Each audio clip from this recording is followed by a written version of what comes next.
Welcome to the San Clemente Podcast, the only local podcast in the best beach town in the world. We're here to bring you weekly episodes highlighting everything from sports, culture, entertainment, politics, and everything else this beach town has to offer. Welcome back to the San Clemente Podcast. I'm your host, Jeff Moore. My co-host, Brian De La Puente, and I are very excited to be here shooting another podcast. We've got an exciting guest on the show today. A San Clemente alumni, graduated in 1996, proceeded to go to UCLA, where his volleyball career kind of was taken to another level. So Brandon Taliaferro, thank you so much for coming on. Thanks, guys. Thanks for having me. This is exciting to have a podcast like we were just talking about here in San Clemente. Like we're putting our little beach town on the map here. Totally. Hyper local. We've got so many great guests and great people living in our community. So very, very stoked to have you on. Yeah, thank you. Yeah, this kind of all came together. We're inducting you into the San Clemente Sports Wall of Fame this year, which for those of you that don't know, it's up at the Vista Hermosa Sports Park at the pool. Tiles of all of our great athletes highlighting careers and just after diving into your bio and stuff. I know for me personally, when we moved into town, volleyball and Brandon Taliaferro were synonymous. We've talked briefly outside, like that's what we just want to dive into, kind of starting off. How did you get into volleyball? Like what sparked it? And kind of just kick us off at San Clemente. Yeah. Played all sports growing up, did everything. Loved sports. My dad got me into beach volleyball. Probably I was 12 or 13. And found that it was really a fun thing to do during the summer. And I started to grow, and that helped quite a bit. My surfing game kind of went down as my growth went up. Sure. And just started to have a little bit of success, got into it. I also played hoops in high school. And all of a sudden, I was having a lot more fun playing beach volleyball during the summer than going and running sprints at San Clemente High School. So my junior year, I decided I'm all in on volleyball. I stopped playing basketball. Yep. And that was kind of where I really started to get serious with volleyball and really kind of, okay, I'm going to play club. I'm going to play all year round. I'm going to try to do youth and junior national teams.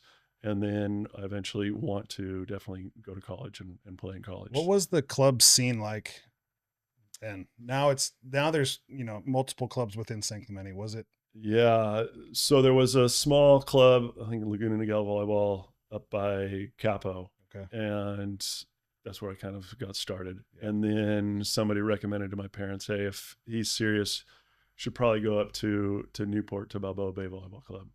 And went up there, I think as a freshman, and started playing there. So and just got exposed to it. And you were going all the way up to Newport. I was driving. My mom and my brothers and sisters were all in the van driving up to practice at Corona Del Mar High School on Sunday afternoons. And just got into it. And, like I said, it was just baby steps, getting a little bit better, meeting different people, like seeing what the levels were, like, oh, that guy's really good. I want to be like him. What do I have to do? And just kind of starting to put in the work. And it was a lot of fun. It was just so much fun. That's awesome. Brian, let's talk a little bit about the Sports Wall of Fame and how it was all put together and how you guys came across Brandon and a little background on that. For sure. So the Sports Wall of Fame, when the city built this pool up there, we thought it would be a great idea to highlight some of the just amazing athletes from town. We have Olympians, pro surfers, NFL guys. It's just a hotbed for athletic talent. It's really kind of unique in the state. So every year we have a binder, and there's a nomination process. You have to have went to San Clemente High School or grown up in town and lived in town while you were playing kind of throughout your career. And then there's a kind of a time where we like to see kind of what you're doing after you're done playing. For example, Sam Darnold, if we had inducted him a couple years ago, and he won a Super Bowl last year. That's something we would like to include in the tile. So it's kind of post-career people, and it's all nominations based through the city, through our website, Friends of San Clemente, and it's wild. So Brandon I have been kind of advocating for him for the last, he's been on for the last couple of years, and this year was the year, and we're super fired up and just diving into his story. It's super impressive. I mean, his accolades at UCLA, coaching at UCLA, now with the national team. It's super. I'm excited to get into all of it because it's super complex, learning a lot that we didn't know. But that's incredible. Yeah. Just for anyone watching, if they want to attend or go, it's May 16th this year. Yeah. May 16th up at the pool. Free. Everyone's welcome to come and support, and it's a cool deal. And they do a full ceremony. And full ceremony, tiles and veiling, and that's awesome. The whole thing. It's cool. Congratulations, Brandon. That's huge. Thank you. So I got the text from Brian. I was like, oh, whoa, yeah, very cool. and yeah, I've been up there. Obviously my kids, went and swam there, swimming lessons and stuff. So I, check it out and saw, some of the people that I looked up to, that I played sports with, growing up through town, and so it's a pretty amazing honor. So thank you so much to everybody that threw me on the bandwagon and pushed for me. Appreciate it. So let's go back to Plan San Clemente. Cool, nice little plug for the wall. But so the landscape, you start to gain some traction. Was it always UCLA? Why UCLA? What made that choice? What was that process like? So it was, that's such a great question because it's so nuanced. As a 16, 17-year-old, growing up in San Clemente, anything kind of east of the 5 or north of Mission Viejo is kind of a whole nother world. Sure. And starting that recruiting process in my junior year, SC was pretty involved. I was looking at Stanford. And what really kind of drew me to UCLA was just the academic and athletic success that they had across the board, and especially in volleyball. And I really, in my senior year, I played on some good club teams that started to win. And at San Clemente, we lost in the finals of 95, and I was just starting to, it's a drug. Winning is a drug. It's an addiction. You want to be a part of it. So when the opportunity came to go to UCLA, they had just won in 95 and 96. Al Skates was the coach. He had won, 16 titles at that time. If you wanted to win or have the chance to win, that was the best opportunity. So, and I wanted to see how good I was. I wanted to go to the best school with the best program, and can I cut it? And so it was a huge just challenge that I really kind of growing up here in town and playing beach volleyball on the beach and just getting kind of, you're the little runt, like go down to the bottom court and work your way up and just grinding and older guys giving me shit and never winning a call because I got out argued. Like that was a part of the culture growing up in volleyball, and I thought San Clemente. And that was the same culture at UCLA. Didn't matter what you did. It didn't matter, what your accolades were. It was you come in the gym and you got to compete every day, day in and day out. And that just really appealed to me. And so I met a couple of guys that were on the team on a university team in 97. And I was just like, these guys carry themselves differently. Like they understand like when they've got to be good. And when to focus in practice and how to win drills. Like you could just tell that they just carried themselves a lot, with some cockiness, confidence, however you want to describe it. Probably a lot of both. And a little bit of an ego. You have to have that though. Without a doubt. And so that was really kind of pulling me to UCLA. So it worked out with, the setter that was there before me. He graduated right before I came in. Like there was going to be a spot opening my position as a setter. So it's kind of everything was lining up. Like this might be a good opportunity for me. Right. So, and of course it's local. My parents could come up and watch games. My brothers and sisters could come up and watch games. I could come down, possibly for the weekend. So it just, was all lined up. It all lined up and became a pretty easy decision. And did you hit the ground running? Like you get there, what's the process to becoming, 4-time All-American? Like what were you contributing immediately? So, gosh, you walk in the gym there and this is where UCLA men's basketball used to practice in the Wooden Center, or in now it's called SAC, but there's so much history, and there's this blue curtain, and there's 40 guys in there. And I'm, as a freshman, there's probably 9 other freshmen, there's like 10 of us. We're mopping the floors, we're putting up the nets. I have no idea what I'm doing. And it's grinding. So by the end of the fall, I was like, okay, I'm on the right court, I'm on the top court, I'm hanging with the guys. I think I'm doing okay, but I'm also a freshman. Sure. You know, I'm trying to figure out frats and social scene and going to class. And so your mind is just going a million miles an hour. And lo and behold, you know, the season starts and I'm starting. Yeah. Yeah. How do you manage a schedule like that? Still trying to figure it out.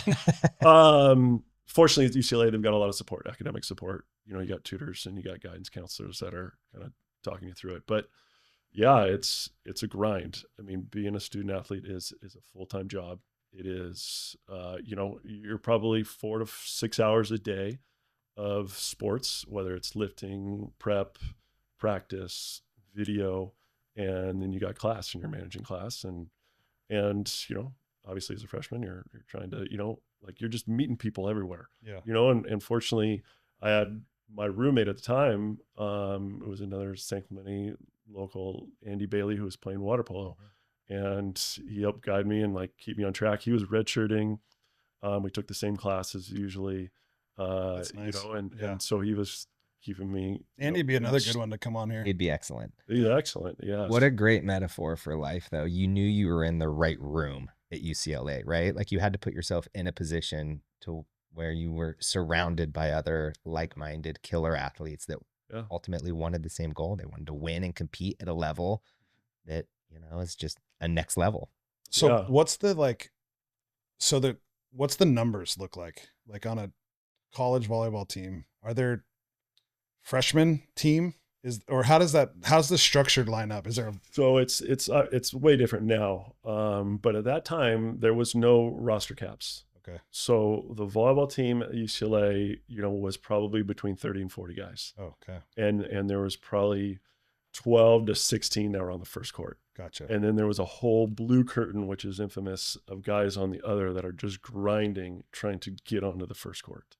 Would coaches be paying attention to that other side? No, the head coach, this was always the you know, you're scared when you didn't make a play or maybe you didn't, you know, go all out. All of a sudden you'd see the coach get off of his chair, walk over to the blue curtain to look behind the blue curtain, and he'd yell at either somebody's name or maybe he didn't even know a name. He'd just go, "Give me a setter."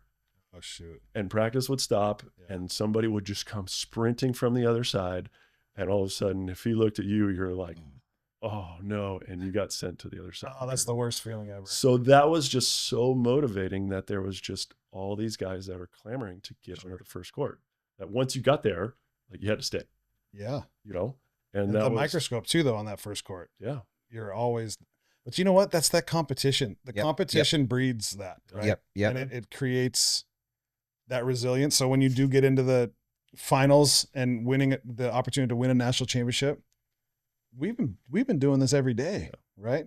Practices were usually more cutthroat, more competitive than probably 90% of our matches. So did that stress level maintain throughout your career? Was it the same, like blue curtain every year? And did it get less? Yeah, for me, it got less stressful kind of going into my freshman year, you know, when I was like, okay. And that just, I guess that's just part of the ego that comes in. Like, I am a 19-year-old. I'm at UCLA. I am the shit, man. I am fucking good. Bring it. Nobody's fucking telling me otherwise. Yeah. You know, it's a killer mentality. And I got real humbled when we lost in the finals my freshman year. But that was the mentality. And some people didn't like it. And some people, you know, they kind of crumbled. But going back to being from San Clemente, and that was kind of, I thought the culture of just kind of being blue collar and, you know, the way that my parents kind of raised me, like that was, to me, that was really fun. Yeah. I thoroughly enjoyed it. I love the competition every day. I'm sure some guys just buckle, just crumble under the pressure. You know, they get pulled up and they're there for a day and then you never see them again. Yeah. Wow. Yeah. Just not built for that. Was there turnover on that other court? Like, was there? Yeah, I think a lot of guys just eventually after a year or two, just, I'm never going to play. I'm out, you know, I'll go do something else for sure. Yeah. Did you have, being at UCLA, did you have a lot of crossover with other sports? Because I mean, UCLA has a high standard, right? Like that's part of the why you go there. Yep. Whether it's football, basketball, volleyball, soccer, it doesn't matter. They're always competing for it on the national stage in all sports, men and women. Yeah. Did you have any non-volleyball like mentorship or friends or buddies that were? So I lived with the water polo guys, you know, Andy Bailey and those guys. I mean, they were constantly in the finals or winning. Yeah. You know, we had won the title in 95 for basketball. You know, in 98, that was Cade McNown and Danny Farmer. Like they were 11-0 or 10-0 going for a national championship and got upset by Miami. Yeah. You know, all the sports, you would be in the locker room, you'd see other athletes. You know, there was Carrie Strug, who just won, I think in 96, a gold medal as a gymnastics. Yep. She was in there. Every sport had somebody that was the best of the best. And that was, I mean, yeah, it was inspiring. It was humbling. You know, you were always kind of interested. You know, for us, like the training room was where everybody kind of came together. Right. You know, and so you get to meet people. Obviously, you know, you're kind of picking their brain about what they're doing. You know, I'm watching football guys like in ice baths, and I'm like, what's up with this ice bath thing? Yeah. Is everybody doing that? And all of a sudden, you know, oh, okay, I'll try it.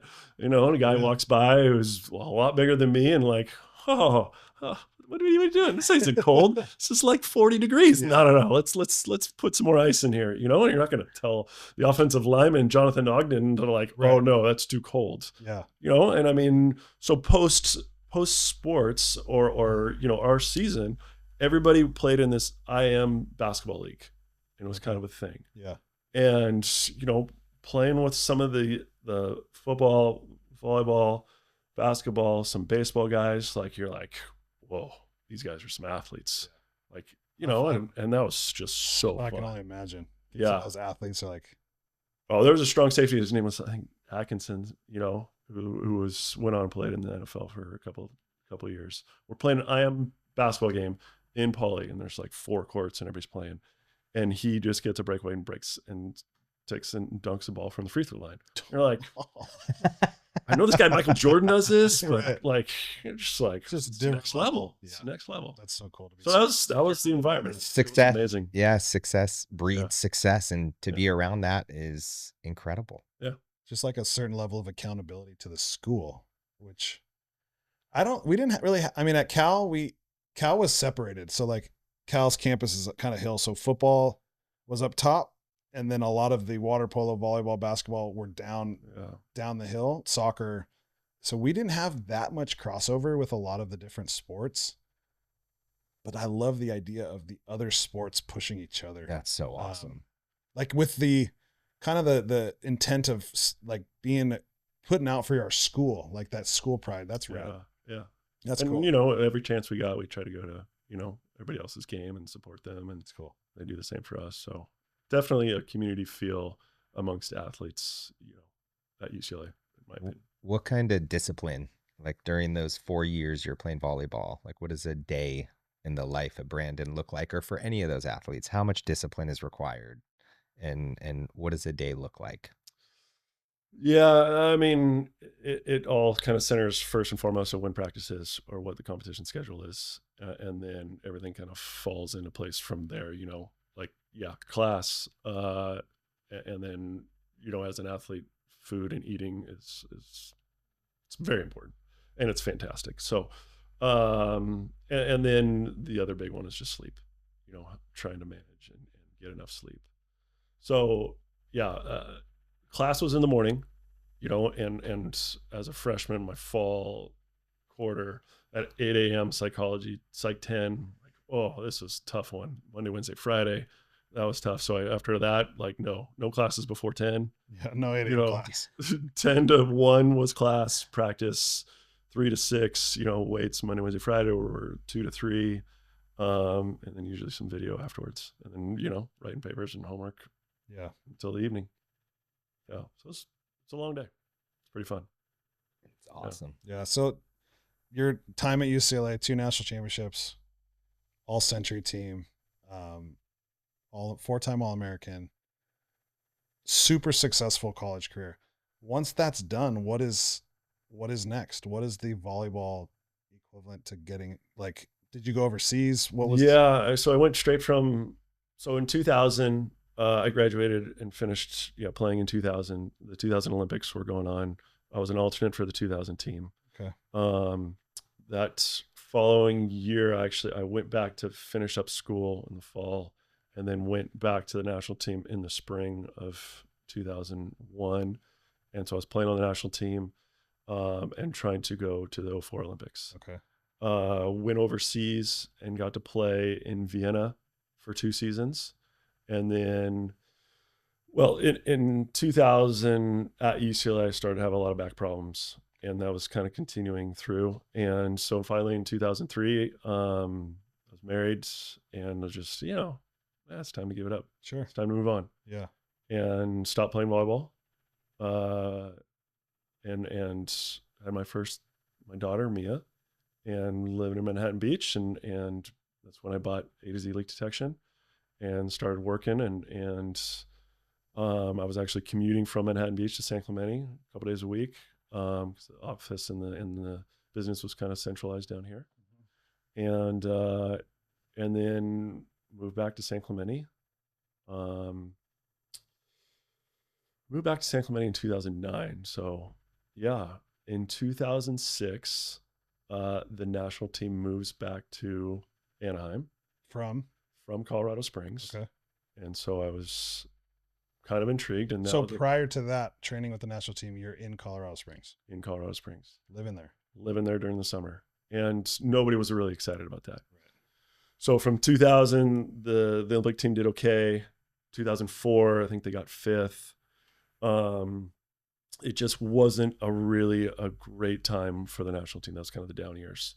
And because of probably being in Colorado Springs. Who's steering those decisions? Is that like, is it like that we kind of talk about the Olympics coming to town and each sport having a governing body.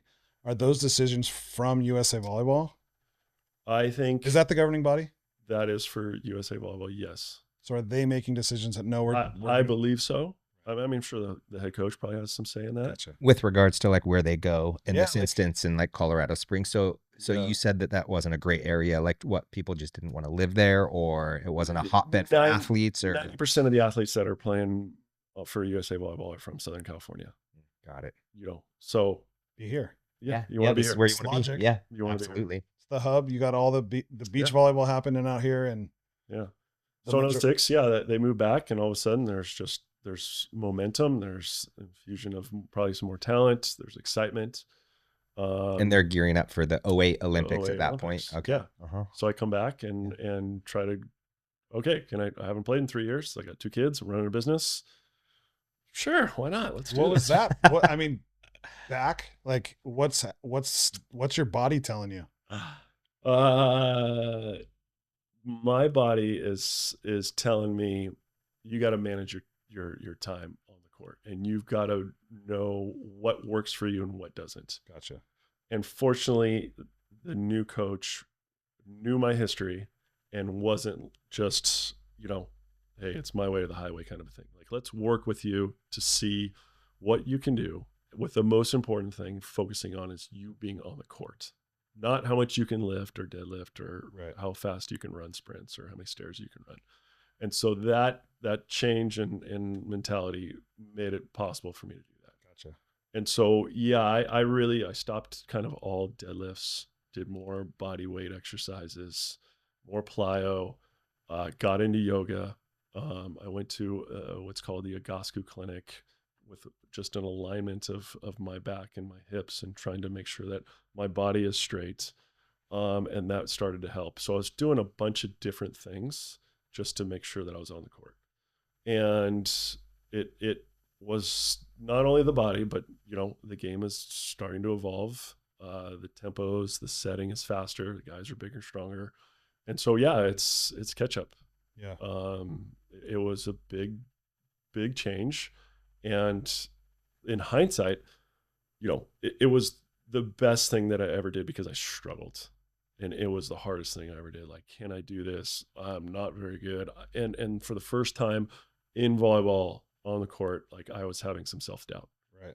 Just wow. Like, I'm not performing. Everybody expects me to perform. I expect myself to perform, but the execution is not there what it needs to be.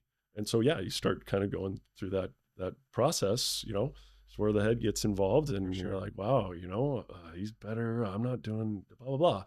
And so going through that for the first time in my life was a huge just learning experience about myself. And so ended up making the kind of the travel team in 2007, and got some starting time and was good but wasn't great, and the team was really ascending, and it was amazing to watch. And so I ended up being an alternate. I was the third guy for the setting position. They went on and won a gold medal,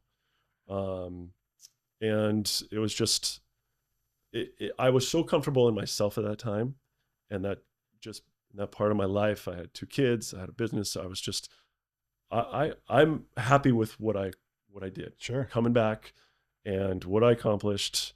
I mean, of course I would have loved to, been on the podium, right. But it was a big, just, all right, I'm more than just a volleyball player. Right. Like, I went through the struggle, I survived it. And, it was just, I walked away going, I did everything I could. And I'm so happy with my career, and I got a long life to live, and it was great. It's one of the reasons I love sports so much, though. The self-doubt that you go through, and that you have to overcome, it's going to help you along the way in life. That's a hard pill to swallow, man. It's not good when you're going through it. I had a lot of conversations with my wife of like,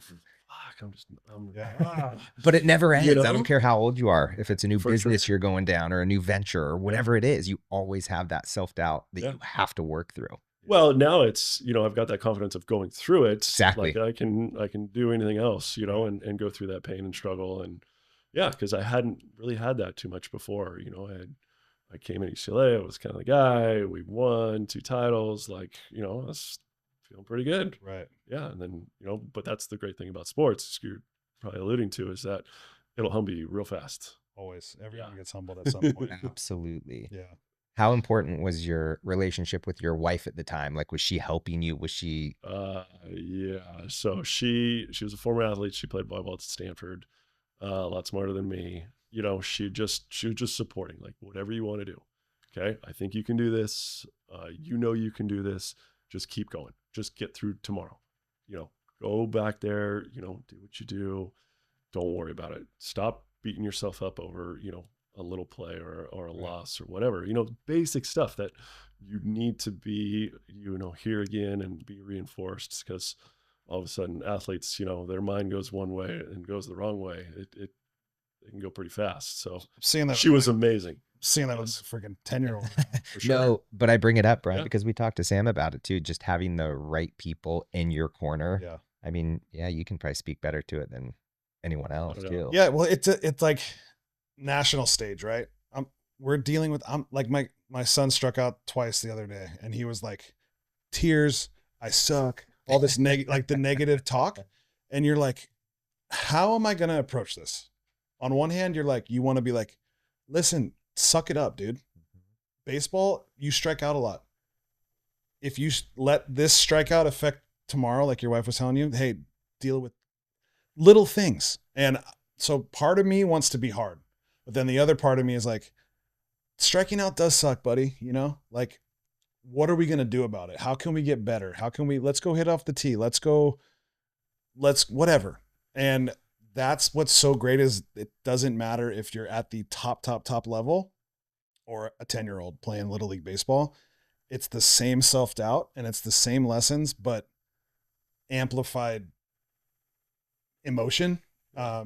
you know, like, it's trip, and it's great to hear. And it doesn't matter what sport it is. It happens in all sports. That self-doubt creeps in, and any athlete who says, no, I never had it, they're full of shit. Absolutely. Everybody's had it. How do you work through it? What are some tips and tricks on, you know, positive affirmations? Like, cause it is a battle. Like, what do you do? Like, you gotta start to manage the inner critic. Yeah. We've all got it. And whatever we're doing of, oh, you can't do this. You shouldn't do this. Stop doing this, you know, go down the easy path, whatever. You gotta quiet that noise, and you gotta just stay focused on, you know, yes, you need your wife or somebody telling you, yes, you can do it. Yes, you can do this. And that's where you start to, and you know, learn it more now. And I wish I probably knew this back then, just of that, you know, how you manage that inner critic. Okay, hey, I know you're there. Okay, I hear you, but no, you're not dominating this conversation. Okay, I've done this a million times. I know I can do it again. All right, I've got all these other successes that I can kind of fall back on. Yeah, but every athlete has it, and the good ones know how to manage that, and it's all between the ears. And it may just come down to that. Like, what's the difference between an athlete at that excellent superior level? It probably is what they've got going on in between the ears. Absolutely. Mindset. I mean, everybody is a freak athlete. Yeah. At those levels, you know. Yeah. So how you are able to quiet the noise, stay in the moment, move on to the next play is, I mean, that's where people get paid big bucks for. So then now you're in the dad phase, right? Now you have kids. How are you teaching them those lessons? Like, what is your approach? Like, I don't know what I'm doing. I played at a high level, and every day I have a little bit of a different philosophy or mindset towards it.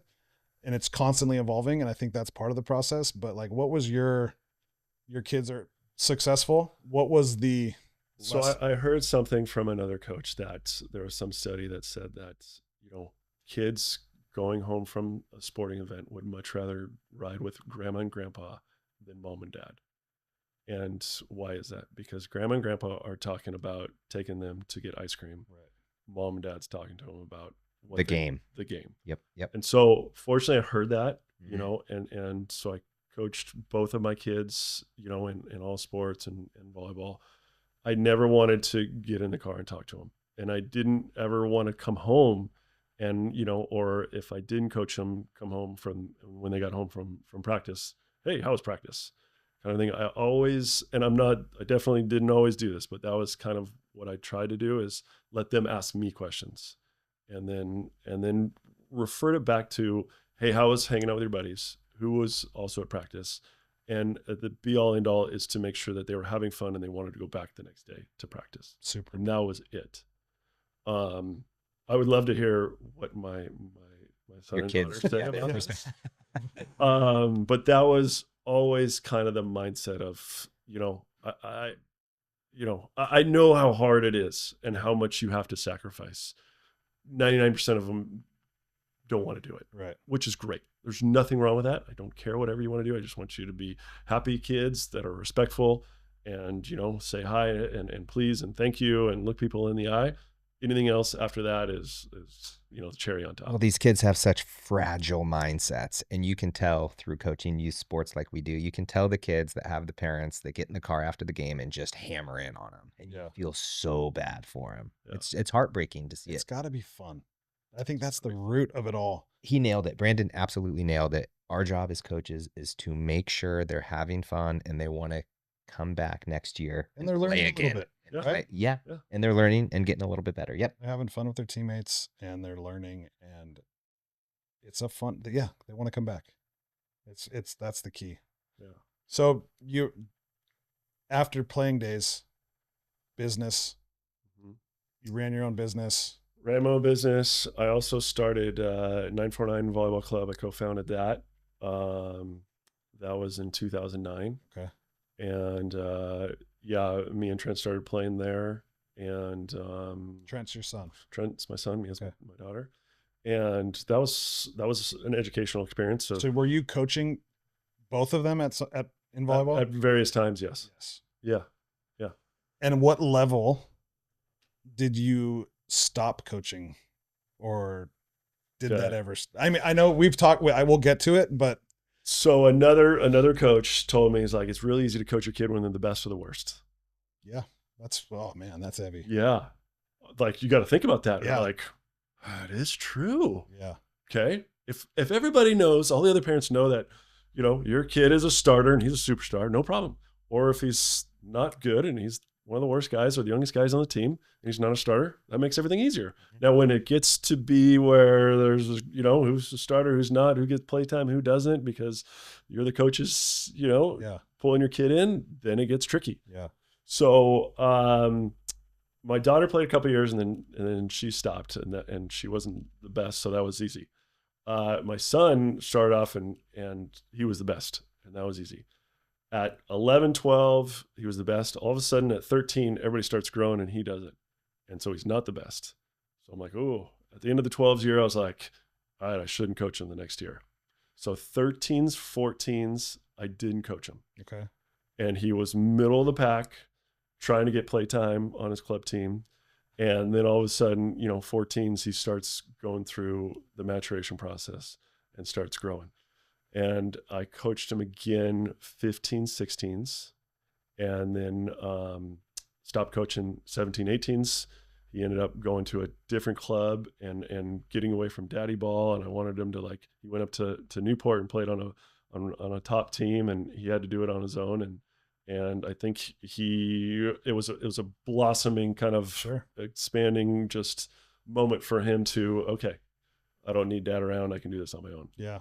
Yeah. That's awesome. Yeah. And so when he went to that other club, is that when you started coaching at UCLA? That was when I started coaching UCLA. Okay. Yeah. So that was 2022, 23. 22, 23. So you're coaching at UCLA. You guys. Hold on. Coaching at UCLA women's volleyball, right? Men's volleyball. Men's volleyball. Men's volleyball. Okay. Yep. Okay. Yep. You go back to back. I'll give it a year. It'll be fun to get back on campus, right? Yeah. National championship. Oh, that was fun. Let's do it again. Fun. Let's do it again. Do it again. Do it again and win again. Now your son's getting recruited. Yeah. Talk us through that whole. So yeah, so the deal was with my son, like, yes, I want you to go to UCLA if you want to go to UCLA. I mean, yes, I think it's great, but is it for you? So he goes through the recruiting process. He ends up deciding and committing to go to UCLA. It's a great moment for the family. We're excited, but I understand that you probably don't want me to be there. So I will get out of the way, and it's your time. I've done it. Is this a conversation you're actually having with him? Yeah.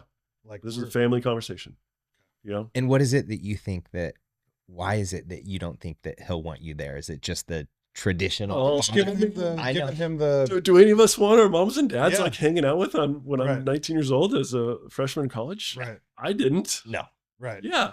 No. So yeah, but to have a dad that's that cool, that doesn't have the ego of I'm the coach, son, it's rare to find. Well, so it didn't actually turn out the way that I had that conversation with. So we win back to back. Now he's coming into as a freshman. I'm like, well, Trent, we kind of got a good thing going. I think we can work this out. So you're a freshman. You're not going to be starting.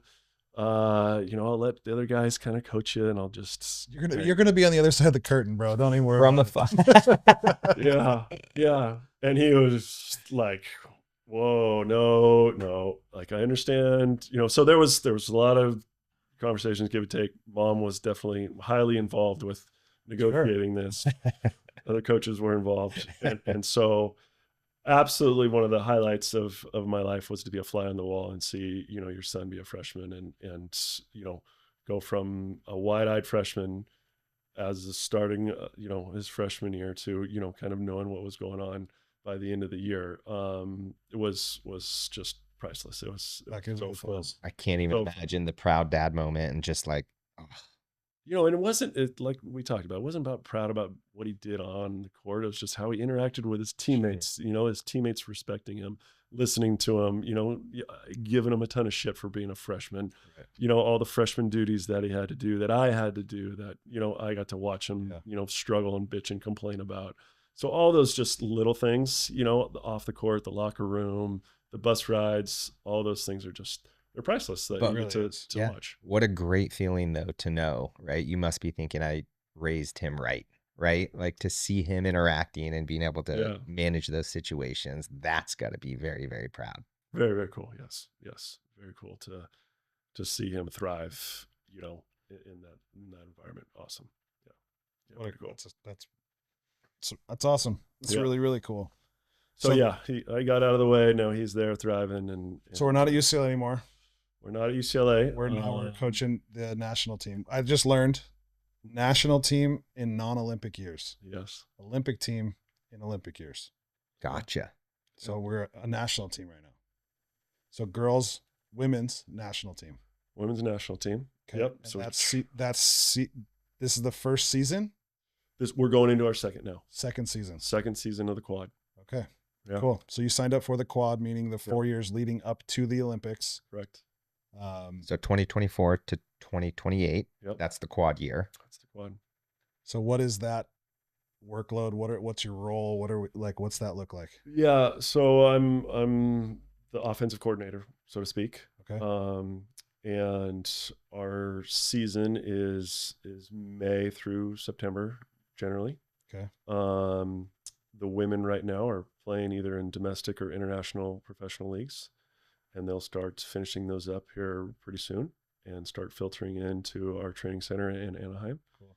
And then, we have multiple competitions throughout the summer across the world. We're in a fortunate position because we don't have to qualify. Okay. Being the host country. Gotcha.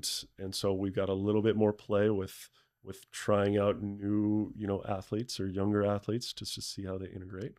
But over the course of this season, over the course of the whole quad. Oh, gotcha. Okay. Because, the first qualifier that we'll be going to the Continental Cup in Dominican Republic in the end of August will be a qualifier. So the other countries, Canada, Cuba, Dominican Republic, that zone, Mexico, will be trying to qualify by winning that tournament.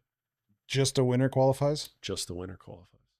And there's different, so like a Cuba can go to a different tournament if they don't qualify in this. Yes, you'll have other opportunities, but It's the first time. And that's, because we're all already qualified now. It's, historically like the Cubas, Canadas, Mexicos that are always kind of in the hunt, but usually we're competing against them for that zone. So now that we're out of the picture and not needing to qualify, they've got a better shot. Is that the host winning a tournament? Are those the only two ways to qualify for the Olympics? Yeah, there's winning, world championships. There's winning the regional, and then there's the VNL, and end of the year or into the quad. There's a date that seeding between like the rest of the countries throughout the world. Gotcha. And placing how you're seeded could get you a qualification too. Interesting. Yeah. And so when you're building that team over the course of as a coach, do you go into the quad saying we have 4 years to build this team, or are you building it for each season, or how is it just what's available, who's available, like how does that kind of chemistry component work? Yeah, I mean, it can vary a little bit because the end all goal is to be really good at the Olympics. Right. So what do we need to do to get there? We have a lot of returners that have been through this process a couple times before that have a lot of experience. They've been grinding. We gave some of them time off this last summer. Gotcha. They're coming back in the gym kind of ready to go for this coming summer.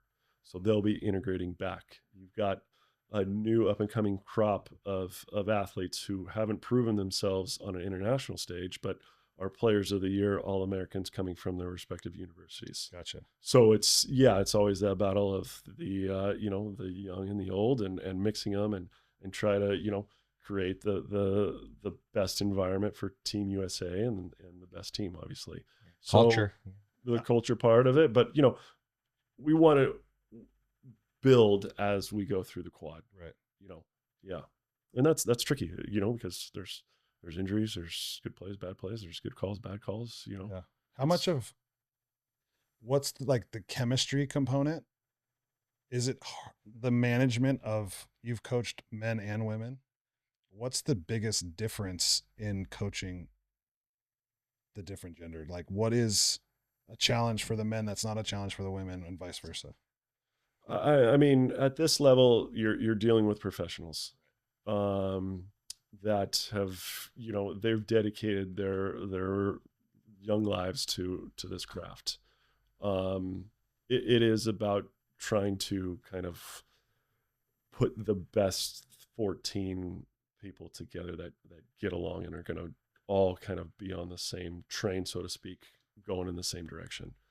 I think women generally they are more pleasing, and they will agree more at first of what you're trying to convey or coach than a guy who initially there's such an ego thing with men.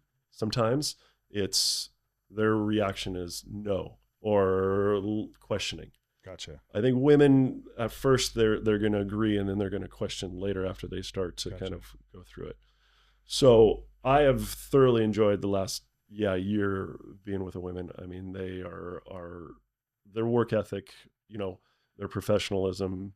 I think they're just consistently day in and day out better than guys. Guys are, they'll show their emotion more on their, on their sleeve more than women. Which can be sure good, and bad. But so far, I mean, they've kind of accepted me, and I think they're listening, cool. and so I mean, we'll see if if the newness rubs off this summer and what they say or do, but so far it's been fun. So when you guys travel, sorry Jeff, you're good. No. So many. No, keep going. I think it's so cool. Yeah. Will your wife tag along on any of these trips? Yeah, she will. We're playing in Japan this summer, and Japan has an amazing volleyball culture. So her and my daughter are going to come out and kind of check it out. Yeah. Tour around Japan too and check out. And are those short trips? Or are you guys going over there and spending some time? We'll play 4 matches. Okay. We try to get to, especially with a big time zone change, 4 or 5 days there earlier than the first day of competition. So generally, and this tournament's called VNL, Volleyball Nations League, we'll be there for about 8 to 9 days. Okay. Yeah. So we'll play either 2 matches, day off, play 2 matches, or 3 day off, 1 match. Gotcha. Yeah. So she's going to come and her and my daughter and come check it out. So it's a little mix of both. There'll be you'll go to this tournament solo, and then they'll come to Japan. Yeah. But I mean, I've already prefaced it. Hey, it's work. Like I'm not going to be, touring around, checking things out. Going I mean, on the Segway tour. We're in season. We're grinding. Yeah. So she gets it. Yeah. Super fun. I was going to say, for anybody that hasn't seen women volleyball, like it is awesome. I was telling you a little bit earlier that my niece is graduating from Cal Poly San Luis Obispo this year, and she was the little one, what do they call them? Libero, exactly. And it was the first time I had gone to a game at Cal State Long Beach. I'm like, these girls are badasses. Like they compete at a level that most people probably don't even know. Yeah. Well, I think, at any sport, you go watch it in person. You're like, it's fast. They're bigger, faster, stronger than they look on TV. The ball is moving faster than I saw on TV. The athleticism, the communication that you hear, the yelling and screaming and talking amongst the athletes. I mean, it's one of my highlights of watching sports was like being on the field at UCLA, like right there on the line of scrimmage, and watching the linemen like go to battle and hit each other. And it's like, how does somebody not get hurt every single play? Yeah. How is this possible? Well, you said Jonathan Ogden earlier. He was one of the best. He's one of the biggest humans I've ever been around. He's a huge, huge human. And he went on to play in the NFL. He's a Hall of Famer. Yeah. He's one of the best tackles to have ever played. I played basketball against him. Like I am basketball. And I'm sure he was really good. I'm like, oh my gosh, you are huge. How do you move that fast? Soft hands. Dunk, could shoot. I mean, nice little athlete. Yeah, pretty cool. It's so cool. The environment and watching my niece play volleyball, like even after a mistake or a bad play, like they all come together and fire each other up. And like their energy level was out of this world, outstanding. Yeah. I'm like, we need to learn from that in all sports and it was just awesome. You guys, some of the best teams that I were a part of the team component was super important to the head coach. Is there anything you guys do to try to cultivate that within the team? Like, yeah, we're going to Japan, but is it all business all the time, or are there certain like premeditated ways to get the team to kind of bond and like, hey, this is the kind of I think this is the group. Let's do X, Y, and Z to see if it is. Yeah, I mean, we hire people to help with building this culture. Yeah. But the first part of, I think, any sort of culture is just it's a level of respect and trust, and you have to let them know that their voice is going to be heard and they have a say in this process, because this is a all-in kind of process for 4 years. And so being on the road as much as we do a lot of, team meals and travel, and it's just, there's always music playing. We're trying to make the environment light and just, fun. And they have a say in like when the schedule is, when or how much we practice, how much they need to practice. Like, and that there's a little bit of a difference for me from going from men are much more engaging as far as, hey, I'm done with practice. Women want to keep practicing. They will just grind. Like their work ethic is amazing. Yeah. So sometimes they're like, no, you're done. You are done today. Okay. You've had a practice. You've had a bunch of swings. We're load managing, so to speak. You're done. But as far as the culture, I mean, that's putting we've got a leadership group that we talk to a bunch and integrating younger girls into the team. And it's always evolving and moving. And it's something that I'm learning from some really smart sports psychs, kind of helping me through this process. But really, like, it's treating people with respect and making sure that they have a voice and they're heard. That's awesome. Well, what'd Sam say that their team did? What did they call them? Walks, or like they did their coach had they would pair up in groups, different positions, and they would just do a 30-minute walk, like around the facility or around the field. And the coaches would have like a list of questions to kind of break the ice, but it always went off tangent. And he's like, I learned about the rookie D lineman's mom's whatever. Yeah. And all of a sudden you're like, oh, now I know this kid a little bit better. I understand what makes him tick. I understand this receiver better. I know this is the best approach to get what I need out of him. As a player and as a coach, it's the same thing. So you're constantly learning, constantly evolving. And it's just time. And I imagine that the long travel plays a big part into that kind of bonding. It definitely does. And the fact that we travel 14 or 16 athletes, as opposed to a football team. Sure. How are you guys traveling? Are you just flying out of LAX, like commercial airline? Or are you just it's commercial? The athletes fought the USAV organization to make sure that they get like economy plus and premium classes. And so we purchase those, and most of us now have status, so we get upgraded, or we're just purchasing, the upgrade. Cause I mean, they're 14, 16-hour flights. It makes a huge difference to be comfortable, and they got to perform in 4 or 5 days. I mean, they're taking care of themselves. Yeah. That's awesome. I mean, there's the national stage is such a cool mentality, because is the national pride something that drives them? Like you talked about your accountability to UCLA. Is there a level of that within the girls that you can? There is a huge difference from when they take off their university college jersey and they put USA on their back. That didn't happen in football. I can only imagine that the level of pride. Yeah. I mean, and for your school, your college, you're playing for your college, which is amazing. And that's a huge community. Now you're playing for USA. Yeah. And that is, I get emotional, like most warm-ups and going through, opening ceremonies and stuff. Like I get to represent my country. Yeah. It's so cool. It's pretty cool. That's awesome. We're getting close on that. One more question, just because do you have this one is my wrap up one is like, we're in it with the little ones. And like, if you were going to give a piece of advice for doesn't matter the sport, as a parent, trying to get the most out of your kids, not ruin the relationship with your kids, what's the best like piece of advice for the parents with kids growing up and trying to be the best that they can be? Is to let the kid know that you don't have to play the sports. You don't, it's up to you. If you want to play, I will facilitate and help you in any way possible. I'll make sure that your water bottle is full. I'll make sure you got snacks and you're getting to practice on time. But it's all on you. It's not. And at first I didn't believe that. I actually read this in another book of, and I'm like, oh no, my parents pushed me. My parents did this. And then you start to sit back and you're thinking about it. You're like, no, they just drove me. Right.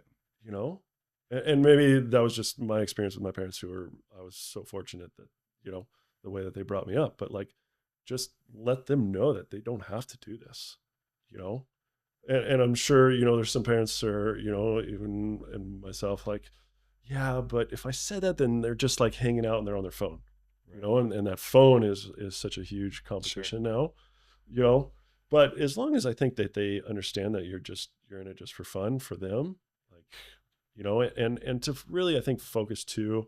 And I wouldn't say I did a great job of this. It's just like focusing on the team aspect of hanging out with your buddies. Because I think every former athlete, like, they don't remember so much the wins and losses. They remember like the car rides and the bus rides and the plane rides, of like shooting the shit with your best friends that you're like going to battle with, that's the fun part. 100%. It's kind of like, so focus, I guess, to answer your question, is like focus not on the actual sport, focus on what's all around it. Right. That's great advice. That's great advice. Let me know how it works, because I'm still working on this too. Well, your kids are grown up, and they're still doing it, but they're still loving it. And I love it. I think it's super fun to watch. I think there's so many lessons in sports that translate into the real world. And that's my goal for the kids, is for those lessons to be learned. I think, unfortunately, a lot of those lessons are being lost because of meddling with the parents, or you're switching teams, or you're doing this, you're doing that. Let them work through it. I mean, I could go off for a long time about, sitting on the bench and how great, getting pulled out and riding pine, how great that is for all of us. It's such a great life lesson. Yeah. No, it's why I think we're both ultra passionate about coaching the youth sports. And you don't know, this may be, that 1-2 hour practice, that may be the highlight of that kid's day. You just don't know what they're going through. Sure. So to be in a position to impact them and influence them, I mean, I can't wait to hear that question. You got to ask John Hammer that question. I will. I have I'm excited for him, because he's had, he started with you. Yeah. And he finished last year. Like, he has seen so many good athletes come through that program. He's built the culture over not only 1 season, 2 seasons, 30 years of that program. And San Clemente is a top program, all sports in the state. So he's done a great job. Sure. I would like to hear his thoughts on all those things, just because it is such a competitive environment, and it's hard. Like we said earlier, there, as much as you're willing to do, or your kid is willing to do, or you're willing to pay for, it's available. I think there's value in messing around at T Street and getting barrels with your kids. like that's fun too. And by the campfire, there is value in that. Like surfing, surfing helps me. It kept my shoulders, as long as I was surfing, my shoulders don't hurt. If I stop surfing, I feel like I need to have surgery. So I don't know. There's something to it. Yeah. I mean, that's why we're so fortunate that, like, you can just walk off the field, the court, out of the gym, and just go jump in the water here. 100%. I mean, that's why we live here. Yeah. This has been one of my favorite podcasts, honestly, Brandon. Thank you so much. Thank you guys. Super fun. Maybe Brian and I can get a tour at UCI when the Athlete Village is going on. Yep. You're gonna have to go through the security check. The scranny. No, I'm most interested in, again, the ice baths and the red light therapy and the hyperbaric chambers. And do you get to participate, and do you get to take advantage of it? I probably could. I don't. I don't. You don't cross that. No, yeah. You're like, that's for the athletes. Yep. Yeah. Absolutely. Yeah. I'll listen in on, new techniques to be healthy or whatever, but I let them do that. How advanced are we, last question, today, and compared to where we were 20 years ago in that field of the ice baths, the red light, the hyperbaric chambers? Are we in a completely different world today? I don't think we're in a completely different world. I think the management of the workload on the athletes is night and day difference. You know, in my time, it was you just got to grind and you got to work. There was no stopping. Now it's everything is measured. You know, we use a scientific, you know, catapult system that is measuring the load and how much you're jumping to like get the optimal for this season. So the science and the data behind, you know, how much, at what point is it kind of diminishing returns, and so that is way better than, you know, when I was playing. Yeah, which is cool. So hopefully we're not burning people out, and we're not, you know, they've got longer careers, and yeah, they're healthy and they can pick up their kids in 20 years and you know, that sort of thing. Very cool. Well, Brian and I like to keep the podcast at about an hour. It's crazy how fast time flies when you're having fun. Yeah, congrats on the wall. We'll be paying attention to all the national team until it's an Olympic team stuff. Good luck. Thank you. Safe travels. And we'll be paying attention again. Thanks for coming on and hanging out. And awesome. Thanks, guys. Thanks so much.